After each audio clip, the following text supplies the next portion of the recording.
আজকের সকালটা একদমই অন্যরকম, কারণ আজকের সকালটা কিন্তু আর ওই প্রতিদিনের রান্না বান্নার মতো নয়। সকালবেলায় চললাম হচ্ছে বাজার। এই বাজারে ব্যাগ নিয়ে এখন বাজার যেতে হবে, তবে বাজারটা কিন্তু খুব দূর নয়, কারণ বাজারটা বসে হচ্ছে আমাদের নিচেতলাতেই। নিচেতলায় যেখানে দুর্গা ঠাকুর আসে সেই বেদিতেই প্রতি শুক্রবার সকালে 6:30টার সময় বাজার বসে। ভালোই হয়েছে, আগে অবশ্য বসতো না, এই নতুন এটা স্টার্ট হয়েছে, আমার বেশ ভালোই হয়েছে। আগে আমাকে অনেকটা দূরে গিয়ে বাজার করতে হতো, আবার নিজের হাতে বাজার না করলে আমার আবার মন ভরে না। আমার বর যখন বাজার করে আনে, বাড়িতে বিশাল কিটিমিটি লেগে থাকে, এইটা কেন আনোনি, ওটা কেন আনোনি, এইটা এনেছো তো ওইটা কেন আনোনি, এরকম বিভিন্ন রকম। সেই জন্য ও এখন পুরোপুরি আমার হাতে ছেড়ে দিয়েছে, বলছে তুমি যা পারো করো গা, আমি বাবা এই কিটিমিটিতে আর নেই। এখন আমিই পড়ে গেছি ঝামেলায়, এখন আমাকে সেই বয়ে বয়ে বাজার করতে হয়, বয়ে বয়ে সে কটাকে নিয়ে আসতে হয়। আবার মাঝে মাঝে বাজার করে দিয়ে ওকে ফোন করি, বলি তুমি এসে বাজারটাকে ওপরে তুলে নাও, কারণ এই বাজারটাকে 3তলায় তুলতে আমার আবার বহু কষ্ট।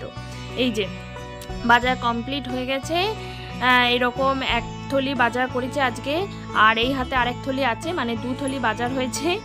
তো এখন যাব হচ্ছে ওপরে। এখন এইখান থেকেই পুকুরদের ডাক আমি শুনতে পাচ্ছি, ভৌ ভাও শুরু করেছে। তো দেখি তেনাদের এখন কি অবস্থা। এই দেখুন কীরকম ছটপট করে সব, এত লাফালাফি করছে। এইদিকে ওদের বুনি যে ঘরে ঘুমাচ্ছে সেটা বেমালুম ভুলে গেছে। এই বাজার আমাকে কখনোই নিচে রাখলে হবে না, সব সময় চেয়ারের ওপর রাখতে হবে, না হলে পেখম ঘাস পাতা যা পাবে সেটাকে মুখে পানে বার করবে, আর সেটাকে কুচি করে খাবে, শুধু ফেলে দেবে না, সবটা খেয়ে নেবে। এই রুহিকে এখন একটুখানি পড়তে বসেছি, এইটা কিন্তু আমি ওকে ছোট থেকেই বসাই, যতটুকু যা পারে ততটুকুই করে, জোর কিছু নেই। এখন বানাবো হচ্ছে রুটি। আমি কিন্তু রুটি মেকারে সবসময় রুটি বানাই। তো আগে আমি বেল্লা চাকিতেই বানাতাম, কিন্তু আমার টেনিস এলবোর ব্যথা আছে, মানে হাতে আমার যন্ত্রণা হয়। তো যখনই রুটির জন্য আটাটা বেলি তখনই ব্যথা শুরু হয়ে যায়, সে একটা রুটি করি বা 2টো রুটি করি, ব্যথা আমার হবে। সেই কারণে আমার মা আমাকে এই রুটি মেকারটা কিনে দিয়েছে।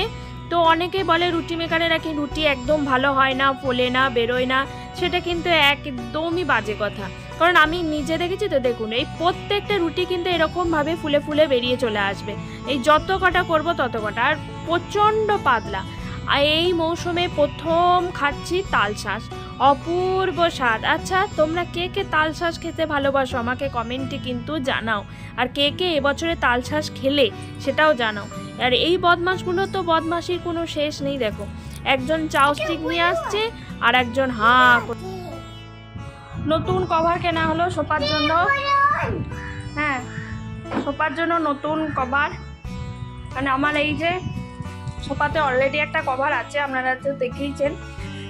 তো তারপরও একটা কভার তো আছেই, তো তারপরও কভার কিনতে হলো, কারণ আমার এই কভারটা দেখাচ্ছি, এই যে এই কভারটা প্রচণ্ড লাইট কালারের, ভীষণভাবে নোংরা হচ্ছে, বা এই বিচ্ছুগুলো সবসময় চেপে থাকে, তো সেই কারণে আমি একটা ডিপ কালারের কভার কিনেছি। এবার এইটা পরি, এখন দেখি কি অবস্থা, কত দূর কত রকম কি করতে পারি।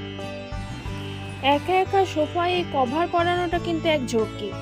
এই নিয়ে 3বার আমি ট্রাই করলাম, তারপর মনে হচ্ছে এখন ঠিক জায়গায় এসেছে। কখনো মাথাটা হয়ে যায় পেছনে, কখনো পেছনটা হয়ে যাচ্ছে নিচের জায়গায়, কখনো বসার জায়গায় হয়ে যাচ্ছে মাথার জায়গা, মানে কি যে অসুবিধা কি বলবো। এবার আমি ঠিক করেছি নোপ পালিশ দিয়ে সব দাগ কেটে রাখবো, যে এইটা ফ্রন্ট, এইটা নিচে।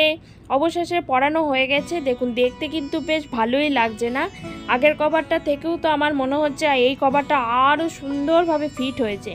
কোথাও কিচ্ছু আমাকে যে শোলাগুলো দেয় গোজার জন্য বা ফিট করার জন্য, সেগুলোও কিন্তু আমাকে ইউজ করতে হয়নি, সেগুলো ছাড়াই কিন্তু আমার সুন্দরভাবে ফিট হয়ে গেছে। আর এই বেশ কুশানগুলো এর সঙ্গে বেশ খুব মানানসই হয়েছে, তাই না বলুন? আর এই যে এইটা হচ্ছে আমাদের বট গাছ, দেখুন কীরকম কিম্ভূত হয়েছে, খানিকটা পাঁচিরের ওই সাইডে, খানিকটা পাঁচিরের এই সাইডে। কিন্তু এই বট গাছটা এখন ফলে ভরে গেছে, মানে পুরো লাল হয়ে আছে, ছোট্ট ছোট্ট, দেখুন কাছ থেকে দেখায়, এই দেখুন। আর এই ফল মানেই হচ্ছে এখন যাবতীয় রকমের পাখি এখানে আসবে, তো সারা দিন একটা কিচিরমিচির লেগেই আছে, বিশেষ করে হচ্ছে টিয়া পাখি। এত ভালো লাগে, এত ভালো লাগে। যাই হোক, আজকে ভিডিওটা এইটুকুই। যদি কিছু ভালো লাগে লাইক শেয়ার করে দিও। খুব খুব ভালো থেকো, টাটা।